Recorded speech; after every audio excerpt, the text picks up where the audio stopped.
મામાદેવના ધજાનો tower ઉભો કરતા હતા અને વચ્ચે કઈક એવું થયું ને અમને કોઈને આશા પણ નહોતી.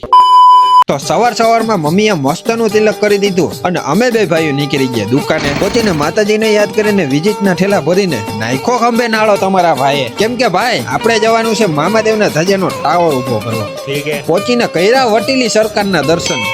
અને ભાઈ આ ટાવર બનાવવામાં જેટલી મહેનત થઈ છે ને એના કરતા તો ટેન્શન આને ઉભો કરવાનું છે ને. પછી ટાવર ઉભો કરવાના જુગાડના બોલ મારીને માયરા ટાવરમાં નાડા અને એમ કરતા કરતા મામાદેવના ભક્તો અરે ટાવર ઉભો કરવાની ચર્ચા કરીને કર્યો ટાવરને અધર.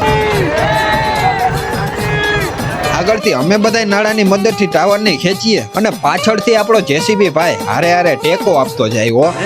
અને પછી ભાઈ એક સમય એમ થયું કે ટાવર હાથમાંથી જાય છે પણ વટીલા મામાદેવના નામમાં જ વટ છે એમ થોડું કઈ થાય. તો ફાઇનલી મામાદેવની દયાથી અને અમારા બધાની મહેનતથી છેલ્લે ટાવર ઉભો થઈ જ ગયો. આ મામાદેવનો હાથ હોય પછી કઈ થોડા કઈ કામ અધૂરા રહીએ. હું કેવું મિત્રો તમારું. અને મિત્રો ટાવર બનાવવાનો ફૂલ વિડીયો આપણી વર્કની આઈડીમાં પડ્યો જ છે, ખાલી તમારે ઊભા થઈને જોવા જ જવાનો છે, તો જોતા આવજો.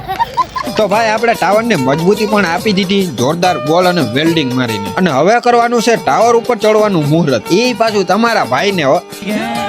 અને મિત્રો તમારા ભાઈએ લીધું છે ઇન્સ્ટામાં 50K ફોલોવર્સનું ચેલેન્જ, તો ફોલો કરી નાખજો, ખોટી આબરૂ ના કાઢતા. મિત્રો જેમ જેમ ઉપર જાય ને એમ નીચે જોવાનું હિંમતે ન થાય હો, ડગલે ને પગલે ધબકારા વધે હો.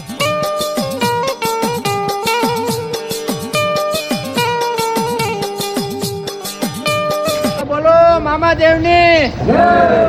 અને ભાઈ અહીંયા ટાવર ઉપરથી વ્યૂ એવો છે ને જાણે ગિરનારનો વ્યૂ ના હોય. હા. તો ફાઇનલી આપણા વટીલા મામાદેવની ધજા પણ ચડી ગઈ. ધજાના દર્શન કરીને મિત્રો દિલને કઈક અલગ જ શાંતિ મળી. તો બ્લોગમાં અહીંયા સુધી પહોંચ્યા હોય તો લાઈક, ફોલો અને કોમેન્ટમાં જય મામાદેવ લખવાનું તો ભૂલતા જ નહીં હો. જય મામાદેવ.